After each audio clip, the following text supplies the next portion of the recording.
बदल चुके हैं। उनके पिता महेंद्र पाल जी ने सरेआम, जगविंदर पटियाल जी बहुत बढ़िया जानते होंगे कि सबसे पहले ये चिट्ठी डीसीपी को लिखी जब वो पंचकुला गए जी भाग के, कि मुझे बाहर के लोग, डेरा से बाहर के लोग लालच दे रहे, थ्रेट दे रहे हैं कि मैं आपके खिलाफ, डेरे के खिलाफ बयान करूं। ये चिट्ठी उन्होंने पंचकुला से ही लिखी थी। उसके बाद इस चिट्ठी पे वहां के प्रशासन ने कुछ नहीं किया। उन्होंने ये बात महेंद्र पाल जी ने मानी। उसे स्वीकार करने के बाद उन्होंने कहा मैं मजबूर हो गया कि मैं डेरा मुखी के खिलाफ प्रेस कॉन्फ्रेंस करूं। वो मजबूर हो गए, वो ट्रैप हो गए वहां, उन्होंने बताया है। उनकी बयान है, उनकी बाइट आपके पास भी है। उसके बाद वो संगत में आते। चित्रा जी नहीं, आप सुनिए तो मेरी बात। एक सवाल जल्दी से, अगर मेरे को बोलने नहीं देंगे तो मैं आपका सत्संग सुन लूंगा, मैं मौन बाबा हो जाऊंगा। तो कैसे चलेगा? ये लंबी बात है, ये जवाब है। तो सुनिए, मैं तथ्यवार सिलसिलेवार जवाब दे रहा हूँ चित्रा जी। भाई सवाल तो सुनिए। मैंने सुन लिया आपका जवाब, मुझे जवाब तो सुन लीजिए आप। इतना तो मेरे ऊपर रहम कीजिए। मैं सत्संग क्यों करूंगा? मेरे रहम तो कीजिए, मेरे जवाब तो सुनिए। आपने मुझे जवाब देने के लिए, आप लोगों के हाथ में पट्टी बंधी हुई है। आप सच्चाई दिखाइए, आपको पता ही नहीं क्या हो रहा है। 3 साल डेरे में रहने के बाद आप इस तरीके से डेरे को, बाबा को डिफेंड कर रहे हैं। आपको इसके पैसे मिले या अंधविश्वास की वजह से ऐसा है? मैंने आपकी कॉफी पी है, हाँ। उनकी कॉफी भी नहीं पी है। तो मतलब पैसे के लिए कर रहे हैं आप? मैंने बोला कॉफी भी नहीं पी है, तो इसका मतलब कॉफी कैसे नहीं पी है? 3 साल तो आप रहे हैं डेरे के अंदर, अभी आपने 5 साल पूर्व घटना की बात कर रहे हैं और आज डिफेंड में आप कर रहा हूँ। जब मैं वहाँ था तब डिफेंड नहीं कर रहा था। नमक भी खाया होगा जब डेरे में रहे होंगे। बहुत खाया है और नमक का हक अदा करने आया हूँ। इस बात का गर्व है मुझे। डोमेन में और आपके ही चैनल पर ये बहुत अच्छा जवाब दिया है। हरियाणा की वो धरती अंजना जी, जहाँ पर माननीय प्रधानमंत्री जी ने खट्टर जी के साथ जाकर बेटी पढ़ाओ बेटी बचाओ का नारा दिया था। आज वहीं की बेटी कह रही मेरी इज्जत बचाओ। इज्जत उछाली जा रही है, इज्जत उछाला जा रहा है उसका।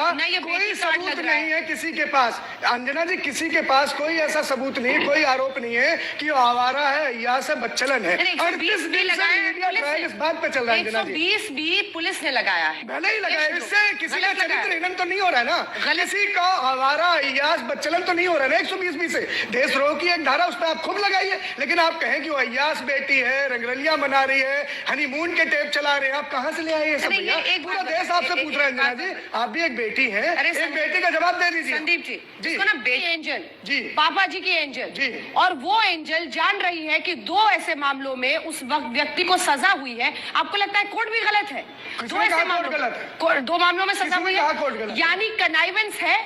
अगर इस तरह के आरोप कई लड़कियां आकर आज तक पर लगा रही हैं कि हम लोगों के साथ जोर जबरदस्ती की जाती थी, तो ये सब आपको लगता है कि आज तक अदालत है? अदालत में क्यों नहीं कर रही? आज तक अदालत है क्या? हम आरोप दिखा रहे हैं। क्या आरोप लगा दिया? सत्य हो गया क्या? हम आरोप दिखा रहे हैं। देना पे आप किसी बेटी को आरोपी चल रहा है, यस कहने लगेंगे। किसने लिखा है? आंसुओं को देखिए, आप आवारा यस चला रही है, आज वो उसकी न्याय मांग रही है आपके चैनल से। करवाता है देश में। हाईकोर्ट की टिप्पणियों ने इस बात को कहा है। नहीं है कोई ऐसी टिप्पणी साहब, अभी ऐसी टिप्पणी नहीं दीपक जी। फिर आप उस दिन की तरह कहोगे कि मैं आपसे संदीप मिश्रा तर्क में हार गया। एक भी ऐसी टिप्पणी हाईकोर्ट की नहीं। मैं फिर आपसे चैलेंज कर दूंगा, आप प्रूव कर दो। आप नहीं कर पाएंगे, मैं क्या वक्त प्रूव कर देगा? एक बार फिर डिबेट हारेगा। अच्छा, मैं क्या वक्त प्रूव कर देगा? वक्त से बड़ी कोई चीज नहीं होती है। वक्त से बड़ी कोई चीज नहीं होती है। वक्त की अमल बनाइए। वक्त की अहमियत आप नहीं, मैं बता रहा हूँ आपको। समय से बड़ा कोई नहीं होता। समय बहुत बलवान होता है।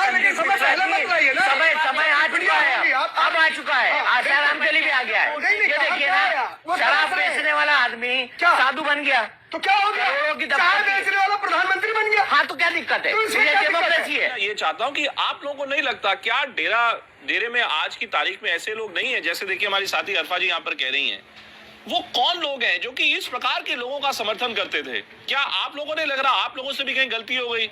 ऐसे लोगों का जो कि ऐसे घृणित कार्यों में जुड़े हुए थे, उनको समर्थन करके क्या आपने गलती नहीं की? आपने ओपनिंग नोट्स में शुरू किया था, मैं 1 मिनट का टाइम अपना लूंगा जो आपने सबको दिया है। हाँ। आपने कहा था कि ये इंसान नहीं हैवान है।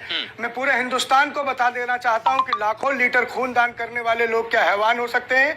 क्या लेह में जब बादल फट गया तो उन लोगों को बचाने वाले लोग हैवान हो सकते हैं? दरिया का बांध टूट गया और जिन लोगों ने अपनी जान को झोंक दिया, क्या वो लोग हैवान हो सकते हैं? हजारों लोगों की आंखों की रोशनी लाने वाले क्या हैवान हो सकते हैं? क्या भूखे गरीब बच्चों को दान देने वाले, रोटी खिलाने वाले और गरीबों को घर देने वाले लोग हैवान हो सकते हैं? क्या गौओं को घर में बांधने के लिए बूढ़ी बीमार गायों को सेवा करने वाले लोग हैवान हो सकते हैं? और इससे भी बड़ी बात, इससे भी बड़ी बात, मेरा एक वो लड़की कौन थी? मेरा एक में ध्यान दीजिए।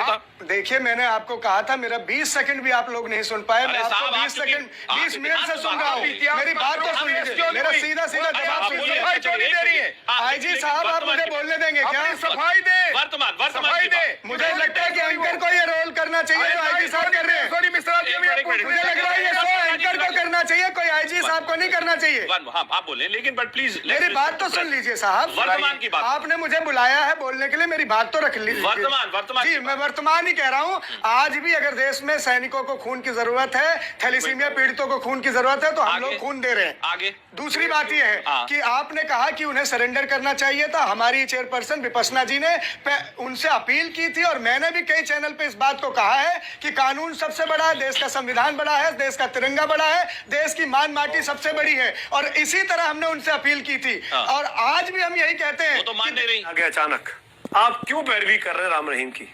मुझे क्यों सामने नहीं आना चाहिए था? क्यों एक तरफा सवाल मैं पूछता हूँ, इसमें जवाब देने पड़ते हैं। इस कार्यक्रम का फॉर्मेट यही है। मैं सवाल आपका मेरे जवाब जवाब दे रहा आपके। ये सवाल का जवाब सवाल कैसे हो सकता है? सवाल का जवाब सवाल भी हो सकता है कि क्यों नहीं आना चाहिए, क्यों एक तरफा खबरें जानी चाहिए, क्यों उनका पक्ष नहीं दिखाया जाना चाहिए। आपने कहा देश देख रहा है। मैं कह रहा हूँ, मेरे को देश को कहने तो दो। मेरे शब्द आप क्यों बोल रहे हैं? मेरे शब्द आपने मेरा सवाल नहीं सुना। मेरा सवाल कहा था। किसी व्यक्ति का छीन नहीं। आप स्टूडियो में बैठ के फैसला 2002